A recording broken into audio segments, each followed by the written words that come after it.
Bien-aimés frères et sœurs en Christ, joyeux sabbat à toutes et à tous. C'est avec la grande joie, c'est avec une grande joie que de nous retrouver. Je viens compléter donc l'étude que nous avons commencée. Cette étude qui nous parle du chemin que nous avons suivi. Je pense que j'espère que vous avez pris le temps de suivre pas à pas et pour comprendre les romans, nous en sommes dans la progression de cette voie que nous devons suivre. Et comme la parole de Dieu aussi nous invite, au cas où nous sommes égarés, nous pouvons revenir. Les anciens, les anciens sentiers, les anciens sentiers, Jérémie 6, 16 nous invite donc à revenir. Nous allons donc nous allons voir la cinquième partie qui va nous montrer comment l'Église qui était dans l'état de Philadelphie est passée à la tiédeur, donc c'est-à-dire l'état de Laodicée. Avant de commencer, nous allons nous incliner, demander l'assistance du Seigneur pour que nous puissions comprendre davantage, apprécier à la juste valeur le message que le Seigneur nous adresse dans ces derniers temps, ce message qui va nous ramener sur le vrai chemin.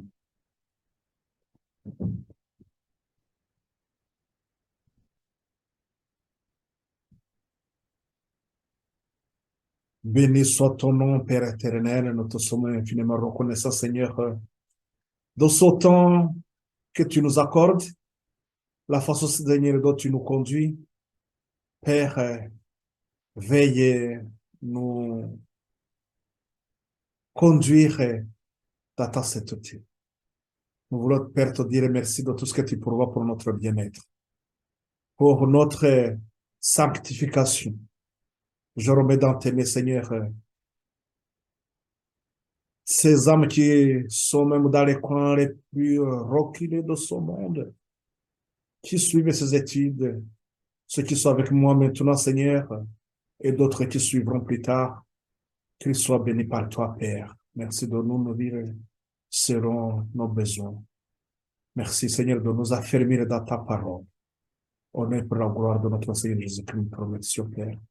Amen.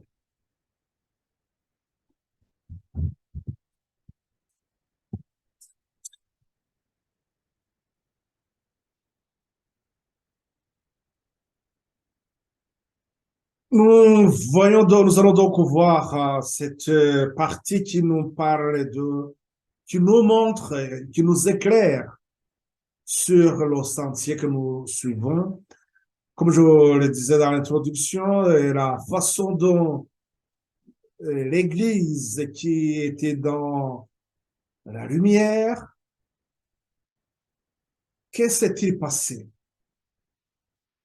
pour que l'Église tombe dans cette situation de tiédeur? Et là, donc, il y a une étude que j'ai faite il y a plus de 10, je vois presque 10 ans qu'il est en ligne. J'avais évoqué, donc c'est un questionnement que chacun même aurait dû se poser. Que s'est-il passé pour que l'Église que Dieu a approuvée, donc la Philadelphie, que s'est-il passé pour que nous tombions dans cette situation de tiédeur, Laodicée? Je vais essayer de vous donner quelques passages selon les prophéties, les dons de prophétie, selon les visions de la célébration du Seigneur, comment Dieu l'a montré, là où, comment cette situation euh, cette situation se présentait dans l'histoire. Je vous partage donc l'écran avant de...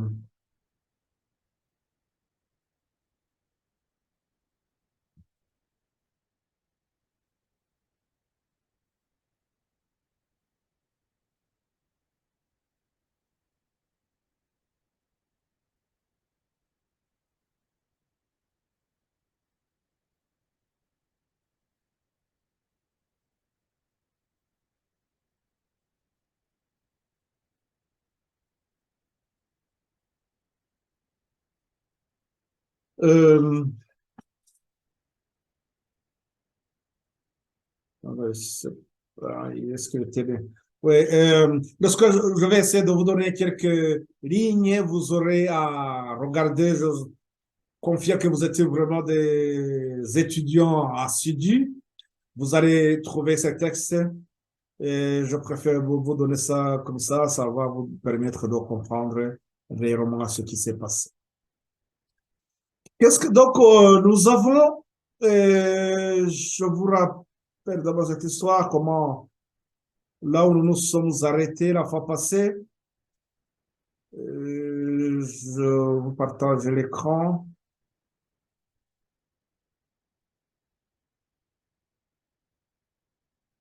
Je pense que non, c'est l'autre, oui, non, c'est pas ça. Non, c'est pas le bon.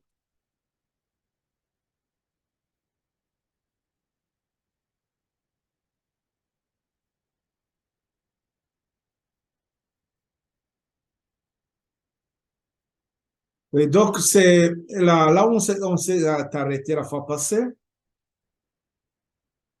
Nous avons vu donc cette histoire, le chemin que tu as suivi. Nous nous sommes arrêtés à ce moment-là où il y avait deux groupes, les différents groupes qui naissaient, issus donc de l'adventisme. C'est comme si la question qu'on se posait, est-ce que même pour ceux qui regardaient, ils pourraient penser que l'Église a...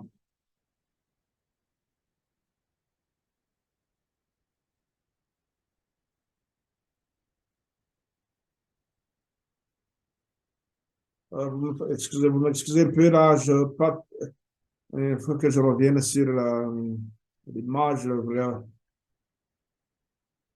Ouais.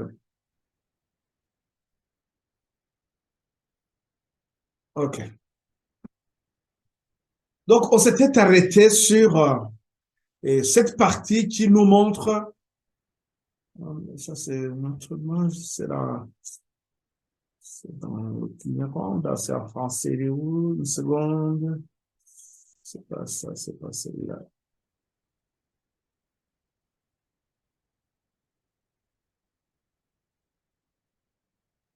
Voilà, c'est ça. Euh, Qu'est-ce que c'est pourquoi? Pourquoi je reviens?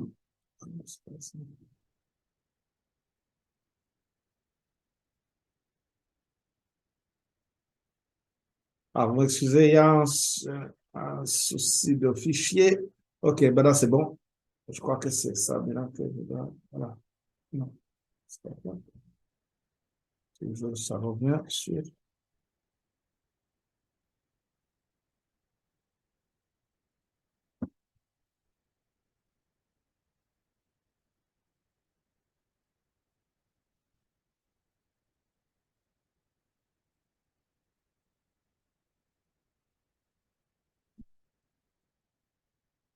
Bon, voilà, donc j'espère que cette fois, ça marche.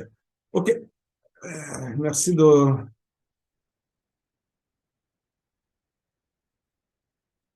patienté.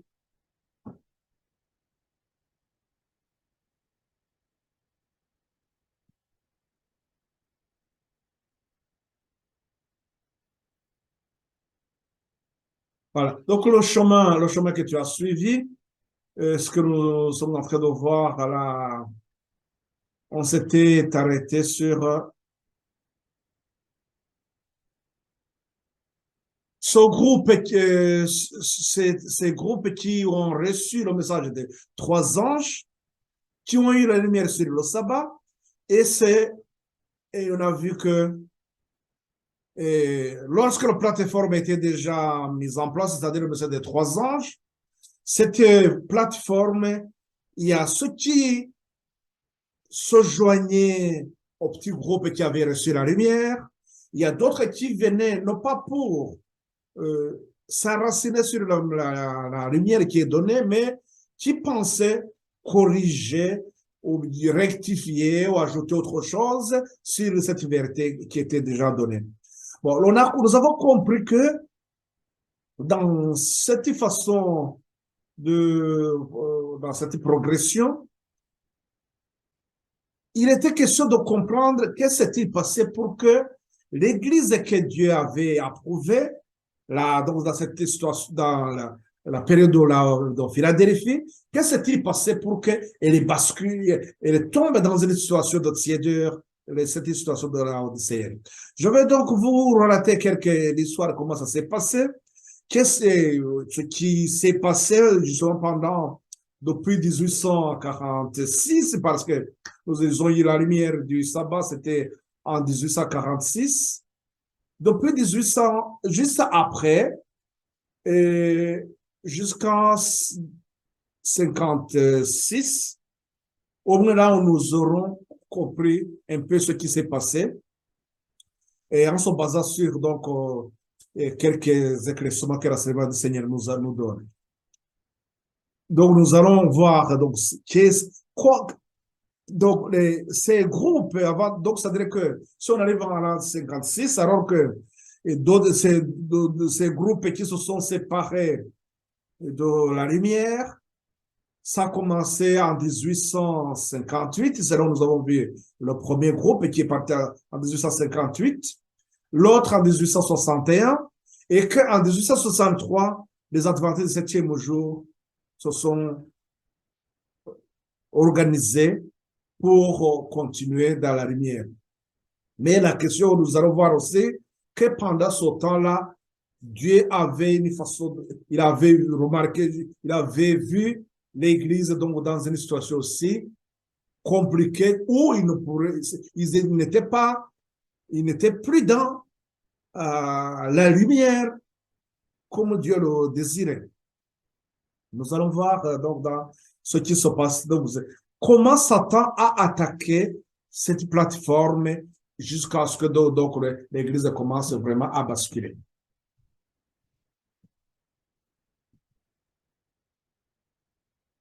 Nous allons essayer de voir donc cette partie-là. Et ce qui s'est passé en 1800,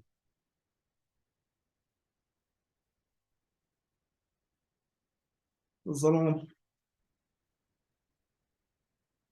en 1850, en date du 26 janvier 1850, donc le Seigneur, la Seigneur du Seigneur nous dit aussi, nous avons ça dans premiers écrits à la page 48, et il dit aussi, chers frères, le 26 janvier 1850, le Seigneur m'a donné une vision que je vais vous relater. J'ai vu que certains enfants de Dieu sont inconséquents et endormis ou seulement à demi éveillés. Ils ne comprennent pas l'importance du temps où nous vivons, que l'homme chargé du balai est arrivé et que quelques-uns risquent d'être balayés. C'est en quelle année ça? En 1850. Premiers écrits à la page 48. Le 26 janvier 1850, il voit que il risque d'être balayé. Parce que qu'est-ce qui se passe? C'est ils commençaient à avoir le doute du message même qu'ils portaient. C'est donc ça, ils vont commencer à avoir des doutes sur le message des trois anges. Satan, donc, les attaques sur son point, c'est là où il dit qu'ils sont inconséquents, endormis ou à moitié éveillés. Nous rappelons-nous que dans Témoignage volume 3, chapitre 54, nous avons une mission.